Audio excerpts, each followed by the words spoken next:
పోలీసులపై జగన్ వ్యాఖ్యలు వింటే ఆయన మానసిక పరిస్థితిపై అనుమానం కలుగుతోందన్నారు హోంమంత్రి అనిత. కొందరు మోచేతి నీళ్లు తాగుతున్న పోలీసులను వదిలే ప్రసక్తే లేదన్నారు అంబటి రాంబాబు. వైసీపీ అధికారంలోకి వచ్చిన తర్వాత వాళ్లపై చర్యలు తీసుకుంటామని చెప్పారు. 11 సీట్లు వచ్చినా కూడా బుద్ధి రాకుండా ఆ పరామర్శించిన తీరు చూస్తా ఉంటే నిజంగా చాలా బాధ అనిపించే పరిస్థితి.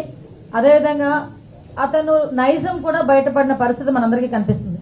ఐపీసీ సెక్షన్ ప్రకారం అన్నది కాకుండా వైసీపీ సెక్షన్ ప్రకారం అని చెప్పి పోలీసుల చేత కూడా పనిచేయించి పోలీస్ వ్యవస్థని కూడా నిర్వీర్యం చేసేసి ఈ రోజు అదే పోలీసు వ్యవస్థ మీద విరుచుకుపడే పరిస్థితి చూస్తా ఉంటే జగన్మోహన్ రెడ్డి మానసిక పరిస్థితి కూడా మేము జాలిపడాల్సిన సందర్భం. లా అండ్ ఆర్డర్ ని కాపాడవలసినటువంటి పోలీసు వ్యవస్థ లా అండ్ ఆర్డర్ ని కాపాడుకోకుండా ఎవరి మోచేతి నీళ్ళలో తాగేటటువంటి పరిస్థితికి ఒక సెక్షన్ ఆఫ్ పోలీస్ యంత్రాంగం వచ్చినప్పుడు ఆ పోలీస్ యంత్రాంగాన్ని మర్చిపోతామా చెప్పండి అని అడుగుతాం. ఇలా వ్యవహరిస్తున్నటువంటి పోలీసుల మీద ఖచ్చితంగా కఠిన చర్యలు తీసుకుంటాం, దానిలో సందేహం లేదు.